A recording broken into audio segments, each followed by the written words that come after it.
Bismillahirrahmanirrahim. Assalamualaikum warahmatullahi wabarakatuh. Alhamdulillah wassalatu wassalamu ala Rasulillah wa ala nabiyyina wa maulana wa sayyidina Muhammadin ibni Abdullah wa ala alihi wa ashabihi wa man wala. Amma ba'd. Jamaah yang dirahmati Allah Subhanahu wa taala, pada malam hari ini kita insya Allah meskipun hujan kita akan melanjutkan ngaji kita, ya, ngaji Al-Qur'an, membaca bersama-sama surat Al-Kahfi dengan metode, ya, CBSA, ya. Kita metodenya CBSA, yaitu cara belajar semuanya kalau bisa aktif. Jadi kita akan baca sama-sama surat Al-Kahfi ayat yang ke-9, halamannya 294. Jadi dianjurkan bapak-bapak yang hadir kalau bisa membawa mushafnya yang ada terjemahnya, ya. Jadi kita biar bisa aktif bersama-sama membaca dan mengkaji surat Al-Kahfi ini secara bersama-sama, ya. Yang belum nemu halamannya, halaman 294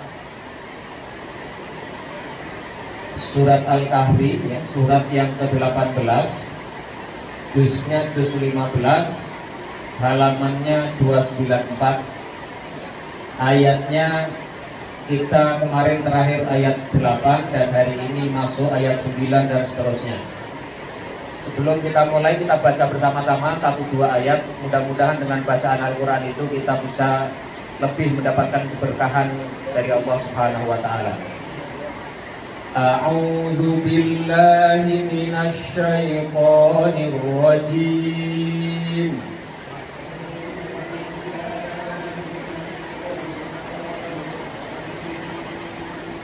Am hasibta anna ashabal kahfi war-raqimi kanu min ayatina ajaba.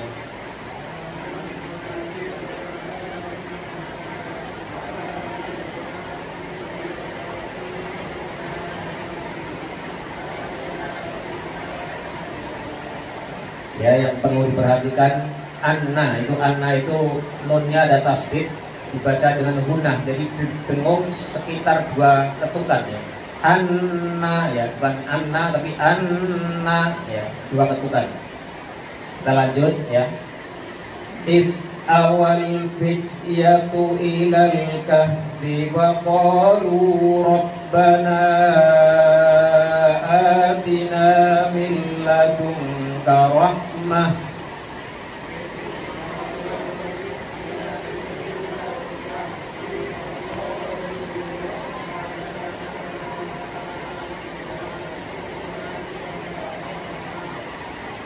faqalu rabbana atina min ladunka rahmatan wa hayyi' lana min amrina rasyada.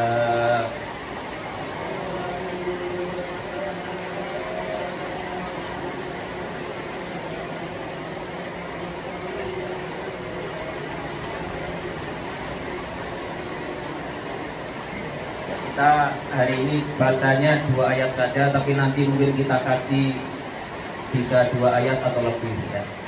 Pada pertemuan sebelumnya kita mengkaji dari ayat yang ke-6 sampai ayat 8, ya.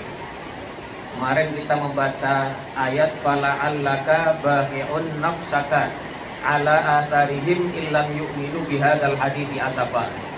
Dari ayat itu kemarin kita belajar, ya. Kita dapat satu pelajaran, antara lain bahwa sesuatu yang di luar jangkauan kemampuan kita itu kita tidak dituntut untuk memikirkannya, tidak dituntut untuk larut dalam sikap yang kita itu menyesalkan atau sedih karena itu gitu ya. Jadi Nabi Muhammad ketika diminta oleh Allah berdakwah, masih banyak orang yang tidak mau beriman, itu Nabi diperintahkan untuk jangan terlalu bersedih sampai kesedihan itu bisa mencelakakan diri Nabi. Jadi kalau kita mengusahakan sesuatu, maka yang menjadi tanggung jawab kita adalah yang ada di jangkauan kita. Kalau di luar jangkauan kita ya sudah, nggak perlu kita terlalu sedih hati kalau itu tidak berhasil. Kemudian juga kita banyak sekali ada beberapa pelajaran faedah yang kemarin juga bapak-bapak pada memberikan tanggapan masing-masing ya. Kemudian juga inna ja'alna ma'alal ardi zinatan laha linabluwahum ayyuhum ahsanu amala. Jadi dunia ini diciptakan sebagai perhiasan. Perhiasan itu ya sifatnya sebagai penambah keindahan, menyempurnakan, bukan sebagai unsur utama. Jadi dunia itu ya sifatnya hanya untuk menyempurnakan kehidupan kita, bukan kepentingan utama kita, karena kepentingan utama kita bukan di dunia ya. Sehingga dunia itu sebaiknya jangan menjadi fokus dari kehidupan kita. Dan dunia itu Allah ciptakan sebagai zina, sebagai perhiasan. Karena dengan perhiasan itu, dengan dunia yang indah dan cantik itu, orang jadi semangat bekerja, orang jadi semangat hidup. Tanpa itu, orang mungkin tidak semangat berkarya, tidak semangat berinovasi, tidak bersemangat untuk menemukan hal-hal yang baru. Nah ini tujuannya adalah untuk linabluwahum ayyuhum ahsanu amala, menguji siapa yang paling baik amalnya. Tapi wa inna laja'iluna ma'alaiha sa'idan jurusa. Tapi dunia itu tidaklah bersifat abadi. Perhiasan meskipun itu indah, dia tidak berlangsung lama, karena Allah pasti akan menjadikannya keindahan itu, bumi atau dunia yang indah itu menjadi kembali tanah yang tandus dan kering. Ini. Nah sekarang kita akan masuk ke ayat yang ke-9. Ini mulai bercerita tentang kisah Ashabul Kahfi. Kalau kita baca terjemahnya, ini kemarin sudah pada download belum itu? Quran Kemenak. Kemarin ada yang nanya, nggak ketemu. Ternyata namanya bukan tafsir Kemenak ya, tapi Quran Kemenak. Itu sangat bagus sekali untuk dibaca. Bagi bapak-bapak yang tidak bisa bahasa Arab, tafsirnya itu memadai lah untuk kita baca ya. Di situ ada tafsir yang tahlili yang luas, ada yang wajiz yang sifatnya singkat, hanya 1 atau 2 paragraf saja. Itu sangat membantu sekali bapak-bapak yang ingin memahami Al-Quran. Jadi kita marotik ya, level berinteraksi dengan Al-Quran itu yang pertama adalah membaca, kemudian yang kedua memahami dan mentadaburinya, yang ketiga mengamalkannya, kemudian yang keempat adalah menjadikannya sebagai sumber hukum, sebagai supremasi hukum yang harus kita ikuti. Nah kalau kita selama ini sering membaca saja, nah mulai kita masuk ke fase level yang lebih tinggi lagi, itu level tadabbur, level memahami, kemudian mengambil intisari, inspirasi dan nilai yang bisa kita terapkan dalam kehidupan sehari-hari.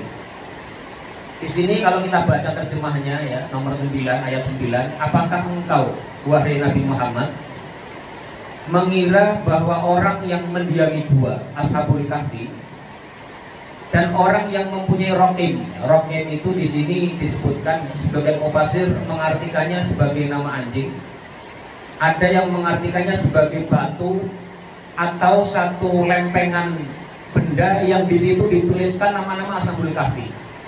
Yang kuat itu tampaknya yang kedua. Jadi Ashabul Kahfi war Raqimi itu adalah orang yang sama, yaitu mereka yang mendiami gua. Ada pemuda-pemuda yang jumlahnya itu Al-Quran tidak menyebut secara tegas, tapi mengindikasikan jumlahnya 7.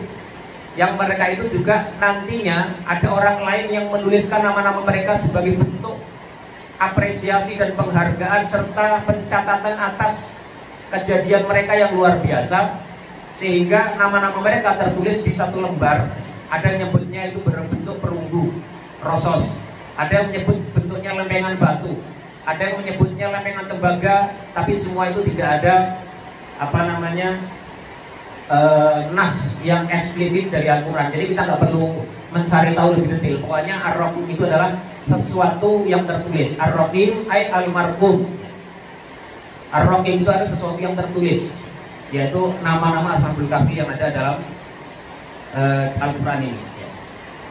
Apakah engkau wahai Nabi Muhammad mengira bahwa Ashabul Kahfi dan orang yang nama-namanya ditulis di satu lembaran tembaga atau perunggu itu kanu min ayatina ajaban?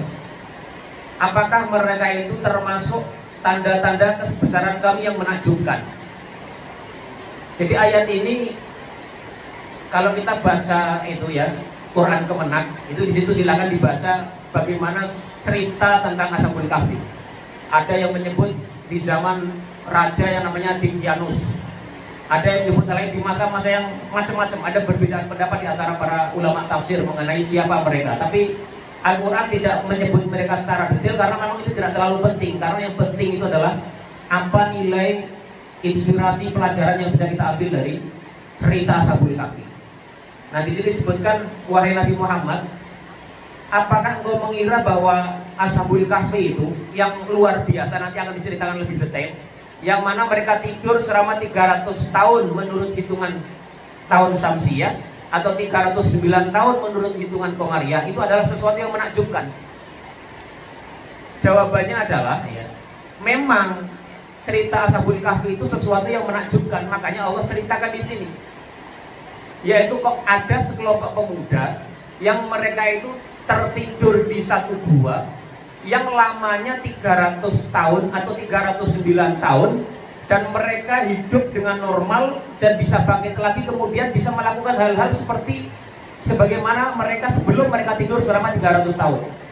Tentu ini sangat menakjubkan. Tapi ayat ini menceritakan kamu ya wahai Muhammad, dan juga kamu wahai orang-orang yang mengaku sebagai umat Muhammad, jangan hanya takjub dengan kisah Ashabul Kahfi saja. Masih banyak kekuasaan Allah di dunia ini, dan nanti di hari kebangkitan itu yang jauh lebih menakjubkan, yang harus lebih banyak kamu tafakuri. Jadi Ashabul Kahfi yang ceritanya luar biasa itu memang menakjubkan, tapi itu tidak menjadi hal yang paling menakjubkan yang ada di dunia ini.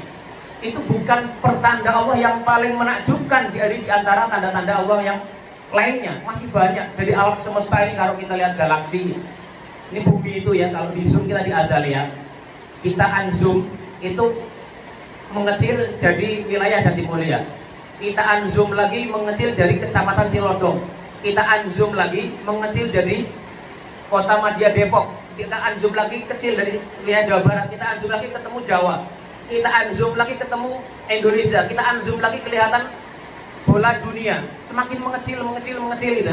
Kita unzoom lagi kelihatan ternyata ada tata surya di situ. Kita unzoom lagi ternyata tata surya kita itu kecil juga, ada kumpulan tata surya yang lain. Kita unzoom lagi ternyata ada galaksi.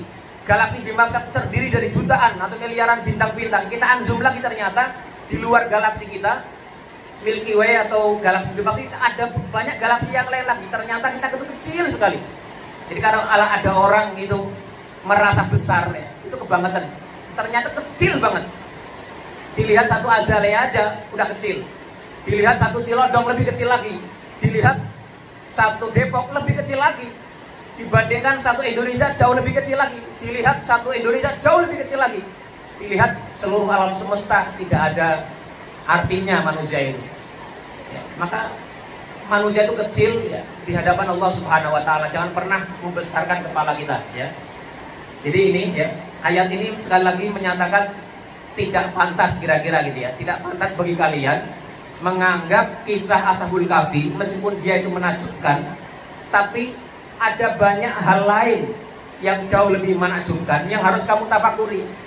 Dan tafakur itu sesuatu yang bisa menjadi pintu iman, pintu ilmu, dan pintu keyakinan. Jadi kalau kita tafakur, kita berpikir, merenung, berkontemplasi, itu menjadi pintu daripada iman, menjadi pintu daripada ilmu, menjadi pintu daripada keyakinan.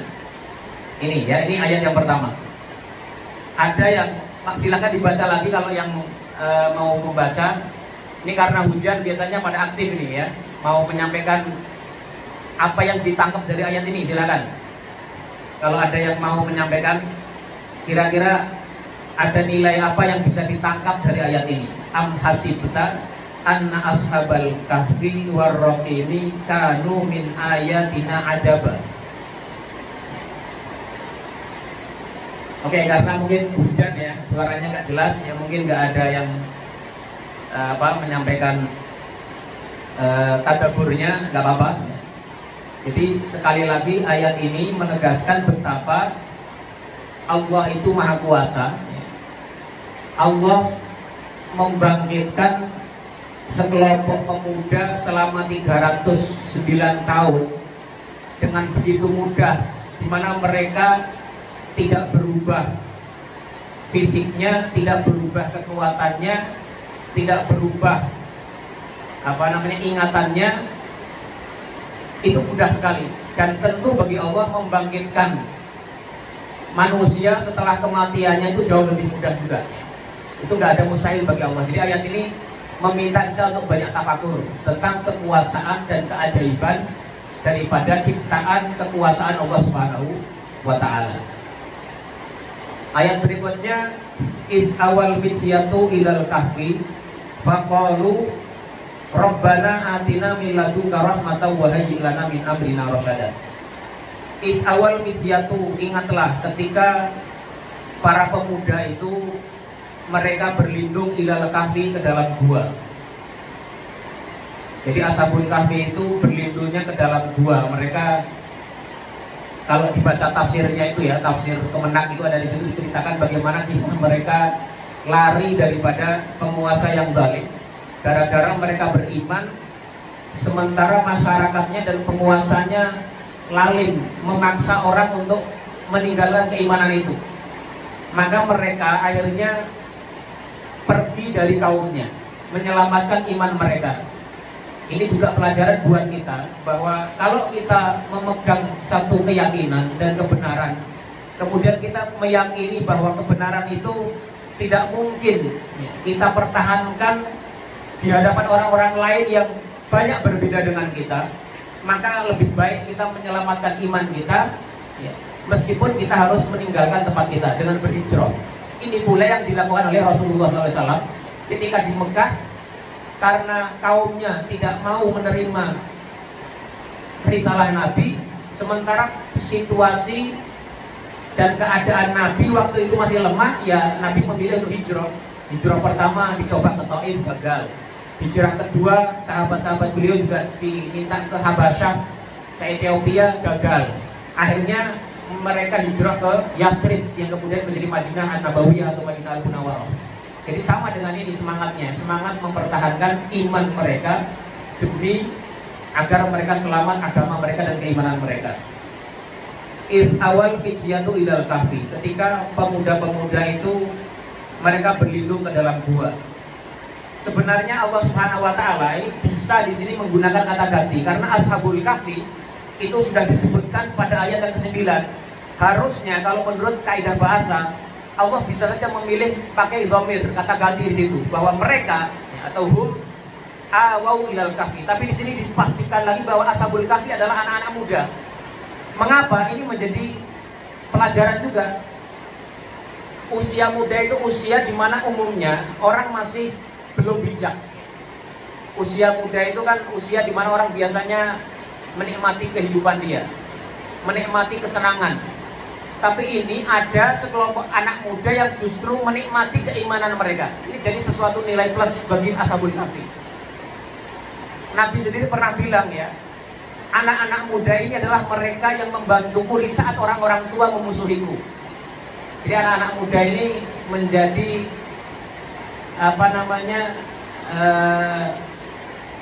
satu keistimewaan ya. Kalau ada anak muda beriman, anak muda soleh itu menjadi satu hal yang istimewa. Kalau tua soleh itu seharusnya begitu. Tapi kalau kita masih muda, udah soleh, nah itu udah hebat. Kalau soleh udah tua nggak soleh, nah itu baru kebangetan. Nah, itu ini di sini disebutkan anak-anak muda ya. Nah kita artinya kalau sudah nggak muda lagi ya kebangetan. Yang ini anak-anak muda saja bisa beriman, kita sudah tua kok nggak mau beriman, nggak mau soleh, nah itu kebangetan.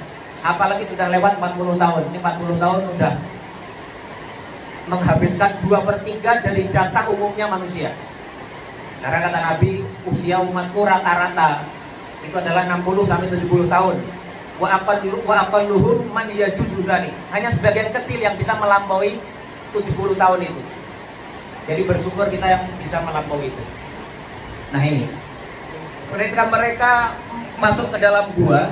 Faqalu, mereka mengatakan dengan sebuah doa. Doanya apa? Rabbana atina min ladunka rahmatan wa hayyi lana min amrina rasyada. Faqalu, mereka mengatakan Rabbana, wahai Rabb kami, atina, berikanlah kepada kami min ladunka rahmah. Min ladunka dari sisi engkau. Kata min ladunka itu beda dengan min indika. Kalau kita baca buku tafsir, makna min ladunka itu sebagian mengatakan sesuatu yang istimewa, khusus dimiliki Allah di luar batas kemampuan manusia, itu menggunakan min ladunka. Maka ada istilah ilmu laduni, ilmu yang benar-benar dimiliki seseorang tanpa harus belajar sebagaimana orang biasanya.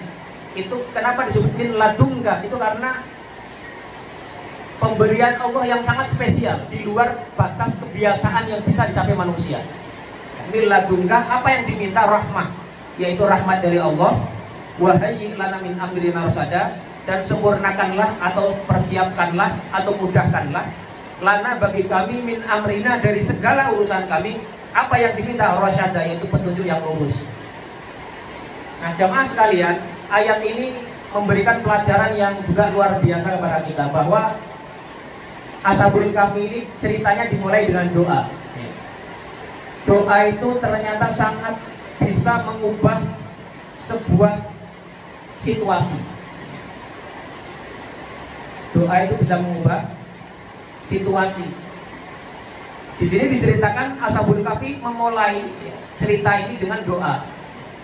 Maka kita itu tiap pagi juga dianjurkan membuka hari-hari kita dengan doa. Ada banyak doa yang diajarkan Rasulullah SAW. Misalnya kalau setelah sholat subuh, kata sebuah riwayat dari Ummu Salamah itu, Nabi itu kalau selesai sholat subuh, salah satu doa yang beliau ucapkan adalah Allahumma inni as'aluka ilman nafi'a wa rizqan thayyiba wa amalan mutaqabbala. Kita, kata Nabi, aku meminta kepadamu ya Allah ilman nafi'a, ilmu yang bermanfaat, wa rizqan thayyiba, dan rezeki yang baik, wa amalan mutaqabbala, dan amalan yang diterima.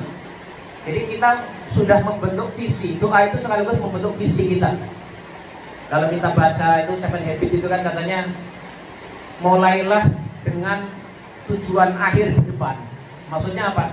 Tujuan kita itu kemana? Itulah yang jadikan kita dasar kita bertolak. Dengan doa itu kita punya tujuan. Tujuannya kepada Allah, apa yang mau kita minta. Dan di sini Ashabul Kahfi meminta rahmat dari Allah dan juga minta petunjuk, rasyad, jalan yang lurus, petunjuk atas jalan yang lurus. Ini ya.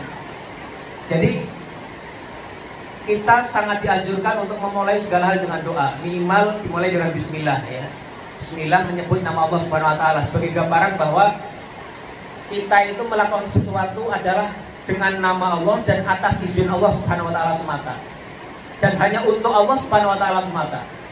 Jadi menjadikan tujuan akhir itu sebagai permulaan kita. Untuk apa kita berbuat? Hanya kantor-kantor pun itu kalau awal tahun itu pasti memulainya dengan membuat rencana tujuannya apa. Ada presiden terpilih, dia bikin visi dan misi dulu. Mau 5 tahun mau ngapain, tujuannya mau kemana. Jadi di awal itu tujuan akhir dijadikan di pedoman di awal. Nah ini para Ashabul Kahfi ketika mereka masuk ke dalam gua, mereka minta rahmat dan juga petunjuk dari Allah Subhanahu wa taala. Dan apa hasilnya? Ternyata doa itu tadi bisa mengubah situasi dan bisa mendatangkan sesuatu yang di luar dugaan. Ashabul Kahfi tidak menduga apa yang Allah akan berikan atas doa mereka. Ashabul Kahfi tidak pernah menyangka bahwa mereka akan mengalami satu kejadian yang luar biasa yang tidak pernah mereka bayangkan sebelumnya. Apa itu kejadiannya? Fadarabna ala adanihim fil kahfi sinina adada. Maka kami tutup. Kata doroba itu aslinya adalah meletakkan satu materi yang padat ke materi lain yang juga padat. Nah ini namanya doroba. Meletakkan satu materi yang padat, tangan, ke materi lain yang padat. Nah ini namanya doroba. Orang melakukan perjalanan itu juga disebut doroba, ya. Idza darabtum fil ardi, jika kalian bepergian di muka bumi, itu juga pakai kata doroba. Kenapa kata doroba? Karena kita menggunakan kaki kita untuk meletakkannya ke tanah yang juga materi yang padat. Nah, kita berjalan, melakukan perjalanan, itu juga disebut dengan doroba. Nah, kata doroba itu artinya adalah meletakkan satu hal yang padat ke benda padat yang lainnya. Secara singkat dia diartikan dengan memukul, aslinya begitu. Nah di sini ketika Allah Subhanahu Wa Taala menggunakan kata fadharabna ala adhanihim, itu maksudnya Allah meletakkan satu hal ke telinga mereka sehingga telinga mereka tertutup tidak mendengarkan apapun. Itu menggunakan kata dharaba, fadharabna ala adhanihim fil kahfi sinina adada. Maka kami tutup, kata Allah Subhanahu Wa Taala, telinga-telinga mereka fil kahfi, selama mereka dalam gua itu sinina adada, selama bertahun-tahun. Yang nanti dijelaskan pada ayat berikutnya yaitu 300 atau 309 tahun. Bisa masih berapa menit lagi? 10 menit ya, masih cukup ya. Jadi ini ya, jadi doa itu ternyata bisa mendatangkan banyak hal yang di luar dugaan manusia. Ashabul Kahfi ketika mereka minta rahmat dan rosyad, mereka tidak pernah membayangkan bahwa mereka akan diberi satu keajaiban, yaitu ditidurkan selama bertahun-tahun, selama 309 tahun. Itu faedah berkahnya doa. Jadi kalau kita doa itu ya nggak ada ruginya. Kata Nabi Muhammad SAW dalam satu riwayat hadis, kalau kita berdoa itu diberikan 3 kemungkinan. Yang pertama adalah Allah akan berikan sesuai yang dia minta. Yang kedua, Allah akan tidak kabulkan apa yang dia minta itu, tapi Allah akan berikan ganti dengan menyelamatkan dia dari kejelekan yang mungkin membahayakan dia. Atau kalau tidak dua hal itu, yang ketiga kemungkinannya adalah Allah akan simpan itu sebagai pahala di akhirat nanti. Jadi orang berdoa meminta kepada Allah itu tidak ada ruginya. Kita dapat satu kemungkinan dari 3 hal itu, antara dikabulkan seperti yang dia minta, atau Allah akan berikan hal lain yang lebih baik, atau dari kejelekan yang harusnya menimpa dia tapi Allah selamatkan dia dari itu. Yang ketiga, kalau tidak dua-duanya itu, Allah akan jadikan itu sebagai ganti di pahala di akhirat nanti. Jadi doa itu nggak ada ruginya, dan kita itu dianjurkan untuk minta doa kepada Allah sebanyak mungkin.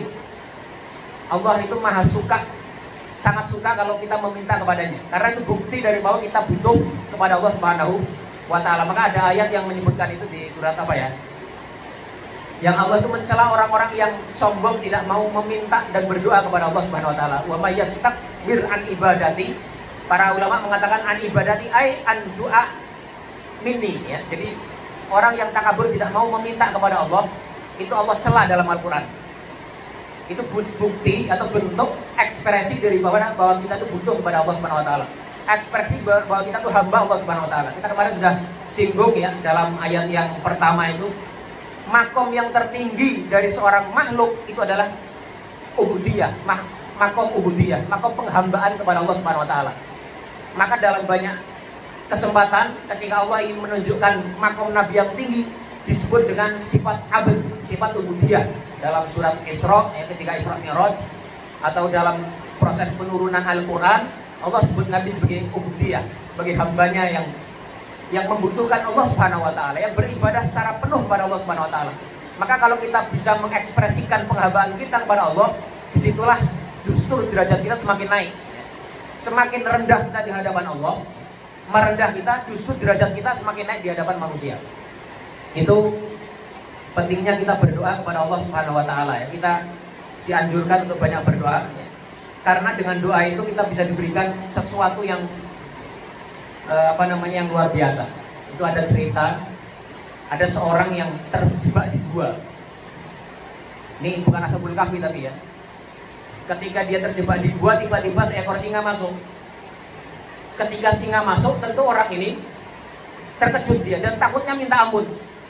Maka dia berdoa kepada Allah Subhanahu wa taala dengan doa yang dia bisa. Tapi karena dia dalam kondisi yang sangat ketakutan, yang sangat khawatir dia akan diterkam singa, dia berdoa yang dia hafal saja. Ternyata apa yang dia baca? Dia berdoa, Allahumma barik lana fi ma razaqtana wa qina adzabannar. Doa mau makan. Dan ternyata singanya ini paham, diberi ilham sama Allah Subhanahu wa taala. Tahu orang yang di hadapannya mau makan dia, singa ini kabur. Nah, ini berkahnya doa.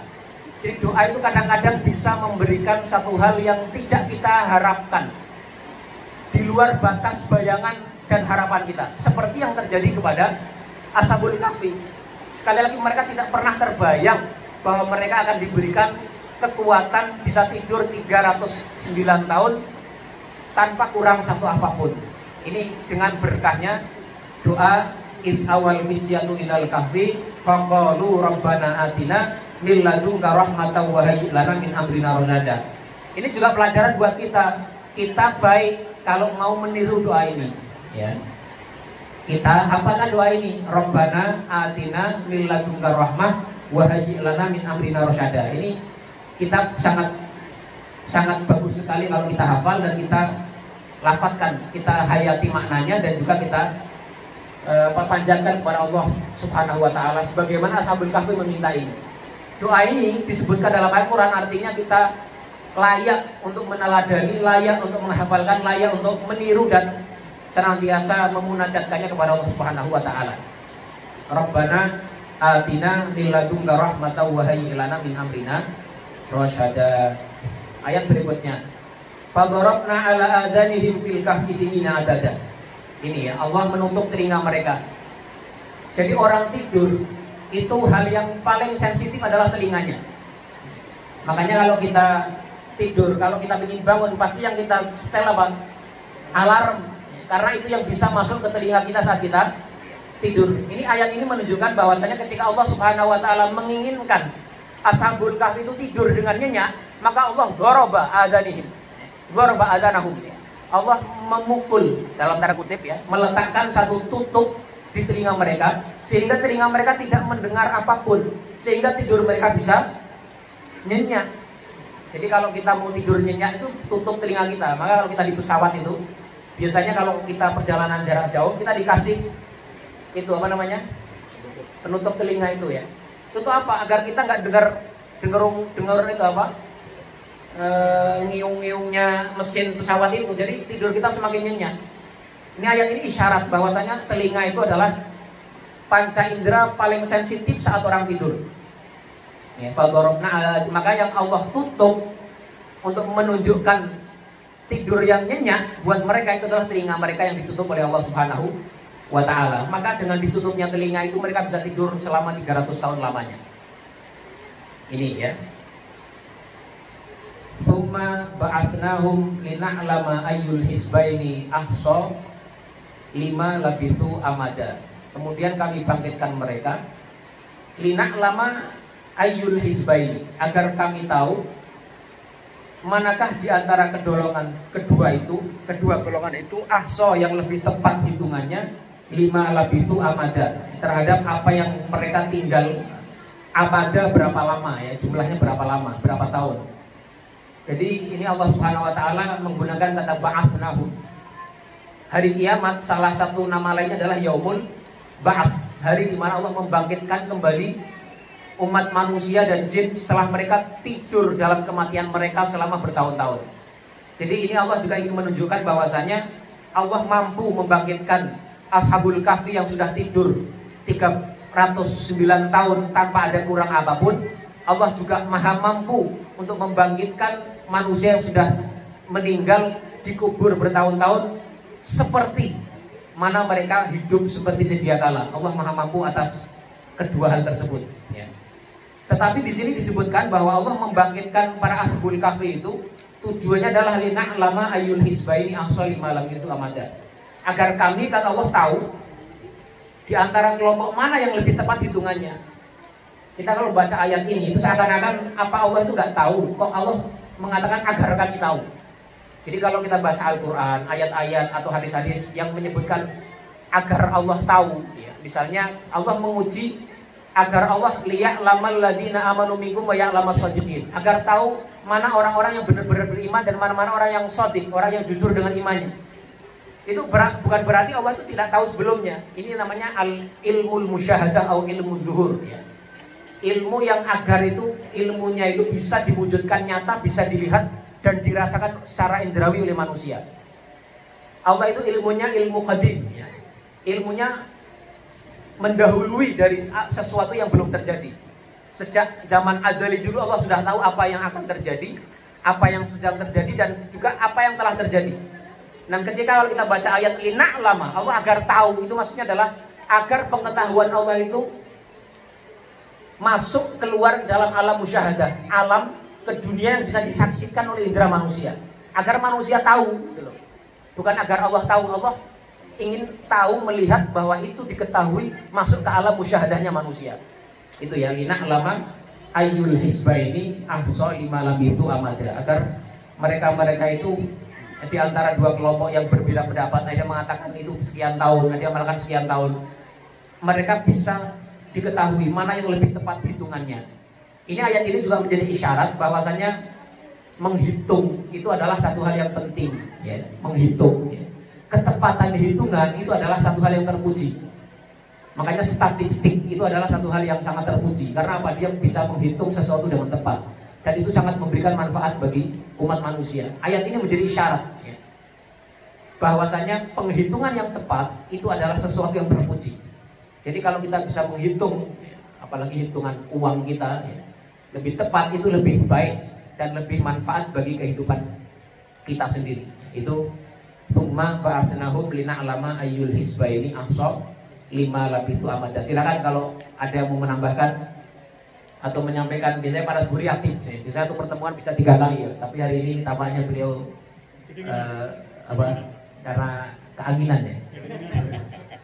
Ya, sekali lagi kita sebenarnya ingin, ya, menggali nilai Al-Quran itu secara bersama-sama, ya. Makanya kita anjurkan bapak-bapak yang tidak punya kitab tafsir, ya, silahkan download aplikasi. Salah satu yang representatif yang saya lihat itu adalah itu tadi, ya, Quran Kemenak judulnya di Android itu. Situ ada tafsir yang memadai, kita baca itu bisa memberikan penjelasan yang relatif